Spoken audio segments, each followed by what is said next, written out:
What's up, YouTube? Welcome to my new in-depth movie series review, and today we're reviewing the first film of the DC Extended Universe, Man of Steel.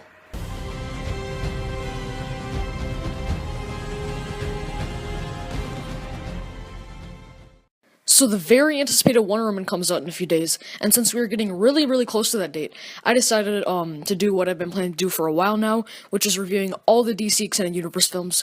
So again, today I'm reviewing Man of Steel. Man of Steel was directed by Zack Snyder and stars Henry Cavill, Amy Adams, and Michael Shannon. So this film was released in June 2013 and made about $668,045,000 worldwide, making it the 9th highest grossing movie of 2013.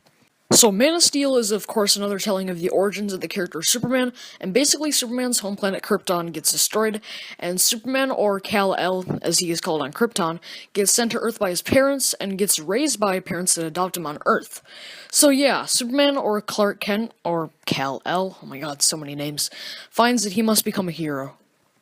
So this movie starts out on the planet Krypton, which is getting destroyed, and we see Jor-El, who is actually the father of Kal-El, fight with an older friend of his, General Zod.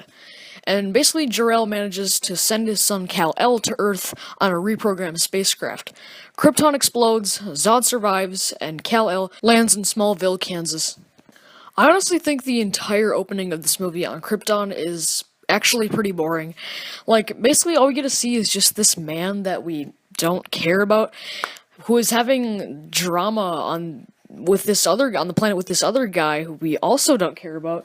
So yeah, nothing really interesting or cool happens on Krypton in the beginning, and yeah, I think the whole entire beginning is just pretty boring, and I'm not invested. A childless couple, Jonathan and Martha Kent, find Kal-El and raise him and name him Clark. So Jonathan tells Clark about, how he found him and, all that.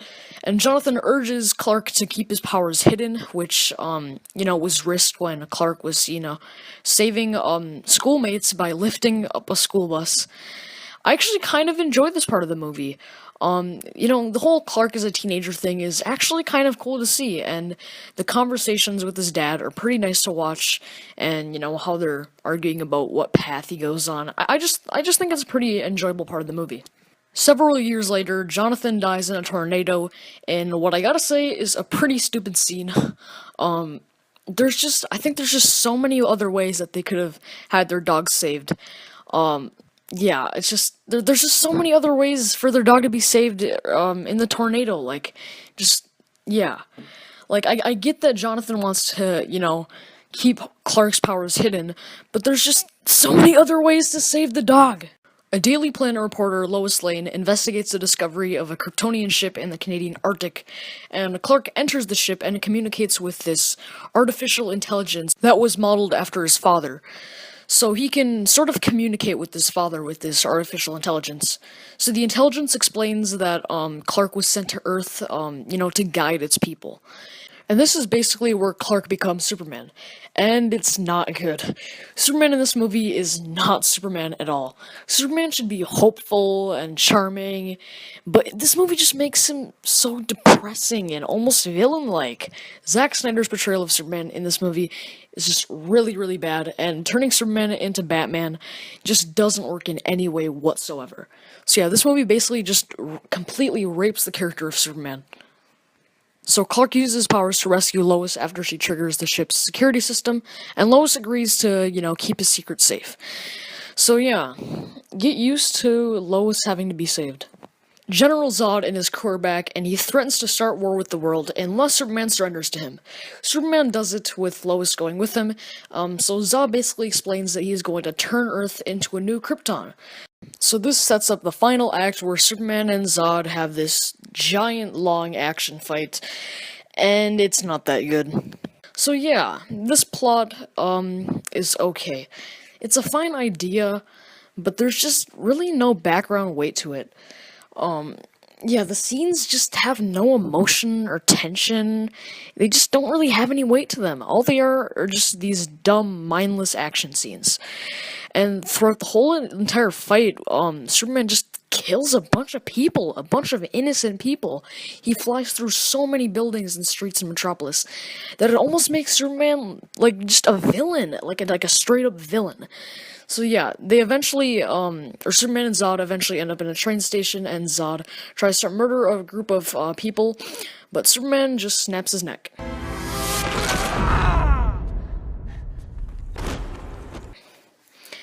You know, I feel like Superman could have found a better way to handle Zod than just snapping his neck. Like, I don't mind the scene that much, but just, there could have been another way besides just snapping his neck. So then Clark becomes an employee of the Daily Planet, and the movie's over, and that's it. So overall, I think Man of Steel is meh.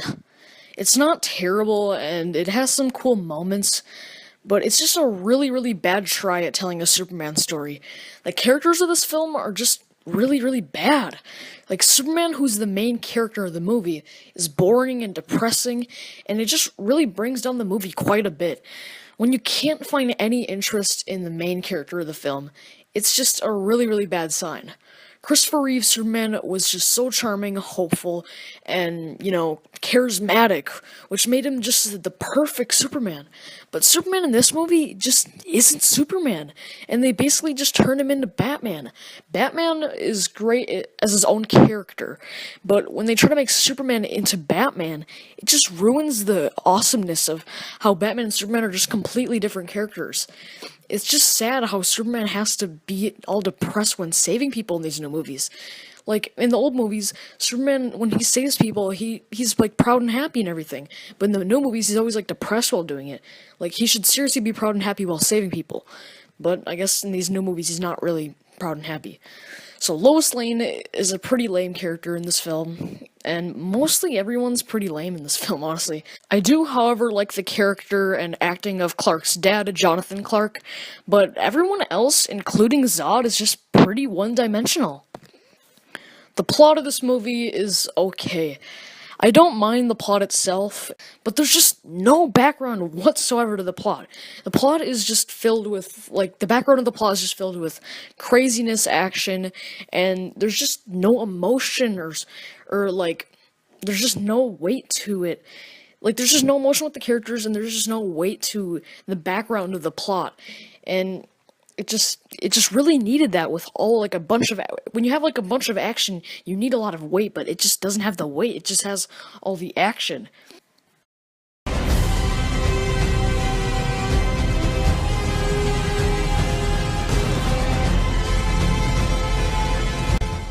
The soundtrack of this movie is just I don't really like the new Superman theme, and it's nowhere near as good as John Williams' amazing and incredible original theme. On some occasions, movie themes for characters can change, as long as the new one is really good. For example, Danny Elfman's Batman theme and Hans Zimmer's Batman theme. That's a good example, because Danny Elfman's Batman theme is incredible. And then when you got to the Dark Knight trilogy, Hans Zimmer had a new theme for the Dark Knight trilogy, and the Dark Knight trilogy's theme was really, really, really good too. So it kind of worked there. And changing it, you can just change it as long as it's super good. But John Williams' theme is just too amazing and good for Superman that Superman's new theme just shouldn't exist. It just doesn't match up. It just shouldn't be there. So yeah, I just think they should just stick with John Williams' old theme, and I really hope in the new Superman films they bring back John Williams' music. So yeah, overall, Man of Steel has some good parts, but the movie just really falls flat as a Superman movie, and I find it to be pretty boring in places, and it's just overall, it's just not that good, honestly. It's not terrible, it's just So that's my review of Man of Steel. That's pretty much all I gotta say of Man of Steel. I just think it's an movie. Could have been so much better, and it's just not a Superman movie. It's just not a Superman movie. So I hope you enjoyed this in-depth review of Man of Steel. My next in-depth review will be Batman v Superman: Dawn of Justice, and then Suicide Squad will be after that, and then Wonder Woman will finally be coming out, which I am so excited for. So yeah. Hope you look forward to my Batman v Superman review, which is coming soon. So yeah, that's pretty much all I gotta say, and see you next time.